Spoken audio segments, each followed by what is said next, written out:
as we said yesterday, that today's Chumash deals with the famous story of Moshe hitting the rock. There are a lot of questions. There are a lot of commentaries on this. We're not going to get all into them today. Right now, this is an overview of Rashi's commentary on the Chumash, but I'm acknowledging that there is a lot of questions and stuff, and we're going to deal with at least the surface, or at least the commentaries that Rashi has on this very famous story. So if you remember yesterday's Chumash, Aaron's older sister, Moses and Aaron's older sister Miriam passed away. And because the Jews had water their whole life, a miraculous well somehow moved along with the Jews in the desert and provided the hundreds of thousands of people, millions of people there with water and the animals water. And Miriam had now passed away, and this miracle happened in her merit. As soon as she died, the well dried up and the Jews had no water, which was a very scary thing.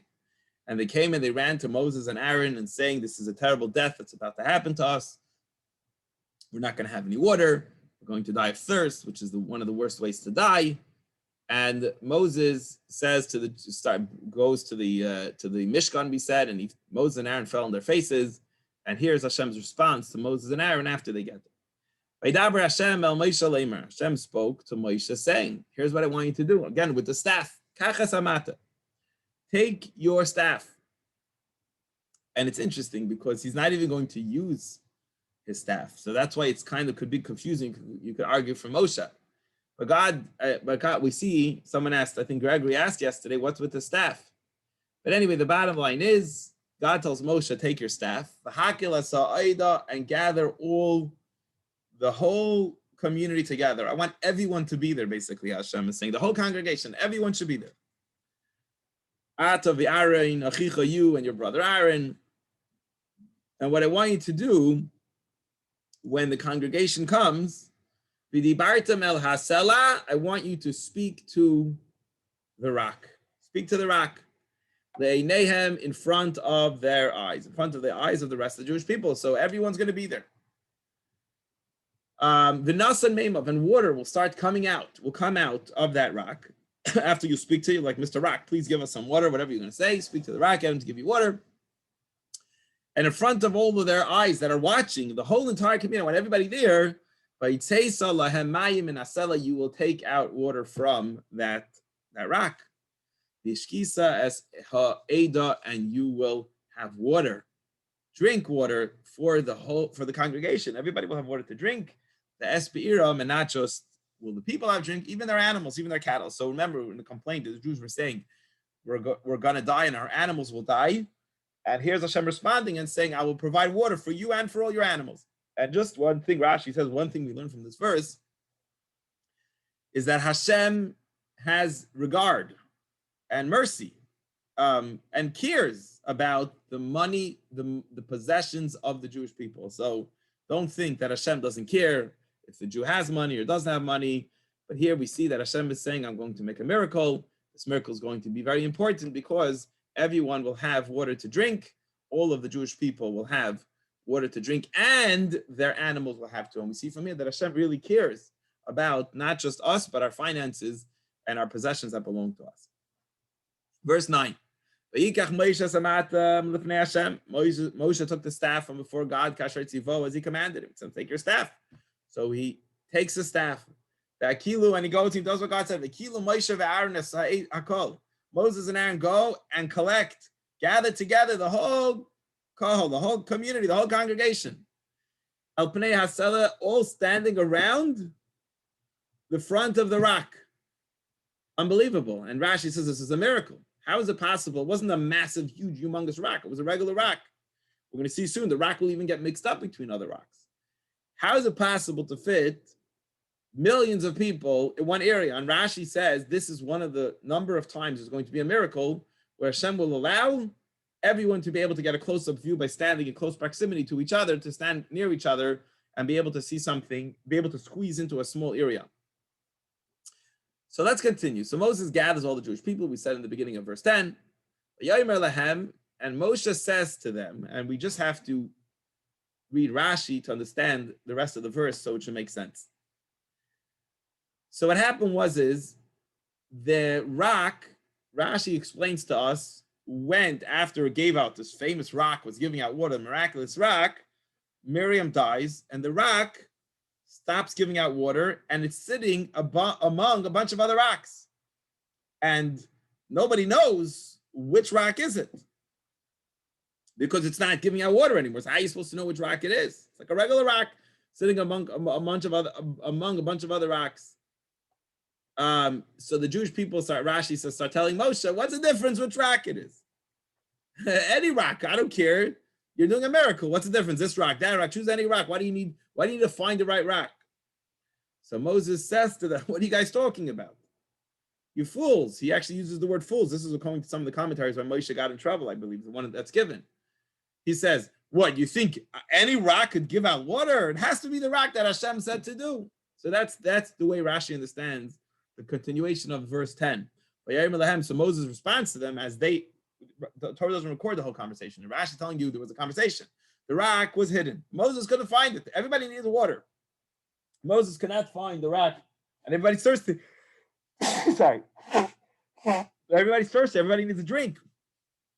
But Moses is not talking to the rock. He doesn't know which rock it is. So everybody starts screaming at Moshe and Aaron. Boy, what do you care what the rock is? Just hit any rock. And Moses says to them, Shimona HaMoirim, listen, you rebels. Right? I guess the people are rebels. They're so always causing trouble, always complaining. He says to them, can I really take out of water from this rock? You want me to go and make this miracle from any rock? That's not the way it works. You're being silly. So now we have to understand what happened next. We have to read Rashi to understand the next part of the story before we read the verse. What happened was they started to hit the rock. By Yarden, we actually start verse 11. By Yarden, Moshe picks up his hand. Vayaches hasal, and he hits the rock with his staff. And what happened was, and he hit it pamayim 2 times, because the first time, only little drips started coming out. Everybody's watching. The whole Jewish people are there. And I guess Moses figured out eventually the rock, and he starts hitting the rock. And when they spoke to the wrong rock. So what happened was he starts speaking to the rock's not giving out water because he's speaking to the wrong rock. So he takes out his staff, and now when he hits with the staff, he hits the right rock. And the right rock starts giving out just drops of water. It's not doing what Hashem wanted to happen. Why not? Because you weren't supposed to hit it. He was supposed to he's supposed to talk to it. Now, but that's what happened. Okay, so they first spoke to it, and then they said it's not working, so they went to hit it. It only first gave out drops, so he hit it again. He hit it twice. And finally, I guess the second time, Yatsumayim, water came out. The water came out. So the animals and their livestock had water finally to drink. Verse 12. So Vayomer, Moshe is going to get in big trouble now. Vayomer Hashem el Moshe, Hashem says to Moshe, V'el Aaron, and to Aaron, Yan loy himantem bi, since you didn't have faith, I guess complete faith in me, lahakti sheni, to sanctify me, le'eni b'nei Yisrael, in front of the eyes of the Jewish people, you messed up. Because of that, le'seviu es kol hazeh, you should not bring this congregation that you just messed up in front of all of them, to the land that I am going to give to them. That's it. You lost your chance. You were supposed to go into Eretz Yisrael, and now you're not going to go into Israel. They will go in and not you. So let's read Rashi, what Rashi has to add to this verse. So first of all, Rashi says we understand from this verse that if not for this sin, Moses would have gone into Israel. If not for the sin, Moses would have ended up in Israel. Why would God take Moses into Israel? Because if God wouldn't, if Moses, let's say, death period would be earlier, at an earlier point before going into Israel, would have been originally planned. And earlier, you know what everybody would have said? Moses died because he was a problem, just like the rest of the spies. Just like the generation that everyone had to die, Moses had to die too. So we lost everybody, whatever, 20 and up. Moses is included in the 20 and up. And the 2 other spies that had good news, they're going to go in. But Moses was involved in it. Therefore, Moses died in the desert. And God didn't want people to say that. So therefore, God said, I had to bring Moses into Israel. So no one should make the mistake and think that Moses is going to die like everybody else died for the sin of the spies, the sin of the people in the desert.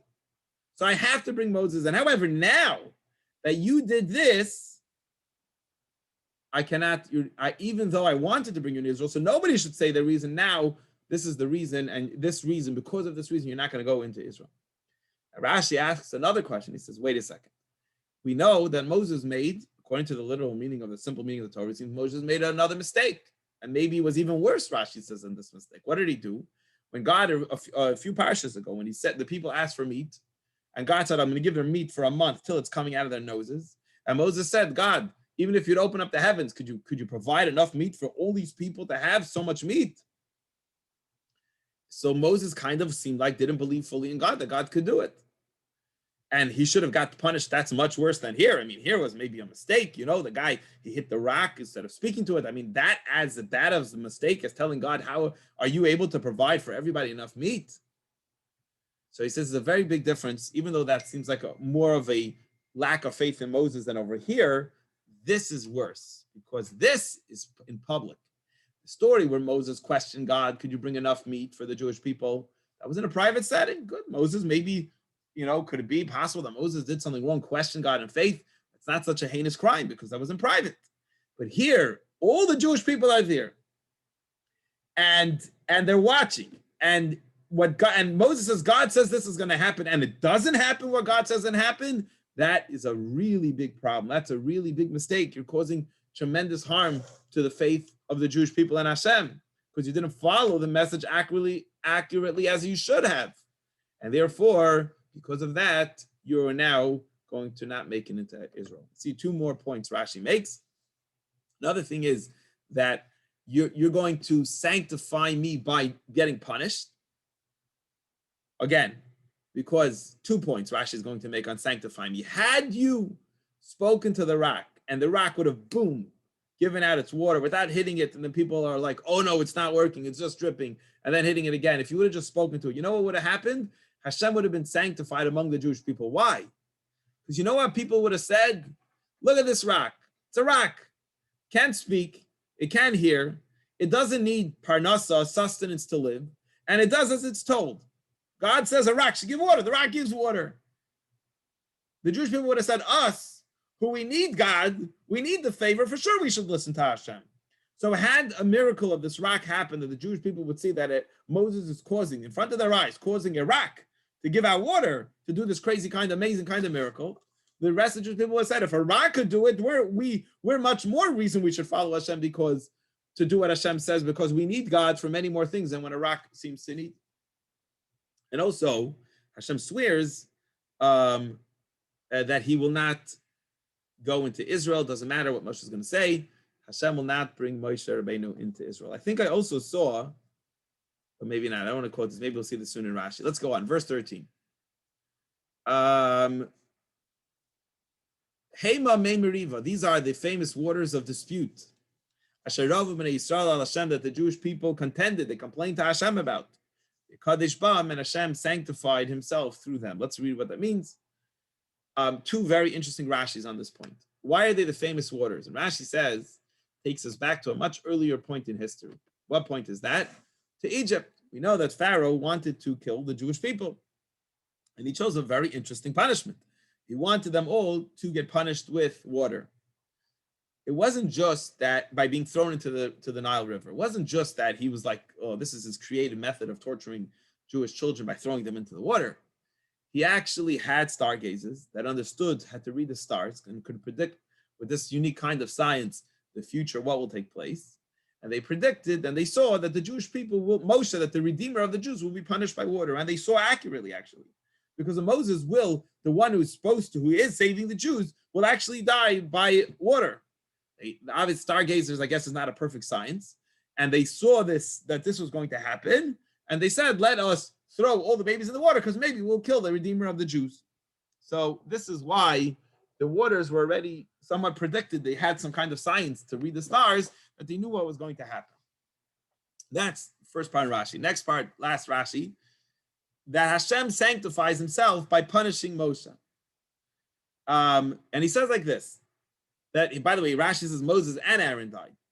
That when Hashem punishes a righteous person, a holy person, the rest of the world becomes appreciative of God, comes more respect for God. I guess because they see that if Hashem is punishing a person on the slightest detail, they say how much more careful do we need to be that for this little sin that Hashem is judging this tzaddik. I guess you might not want to be a tzaddik then, that Hashem is judging a tzaddik on such a slight one, and he's being so careful for him, that will cause awe and fear of Hashem. And he should be sanctified among the rest of the Jewish people.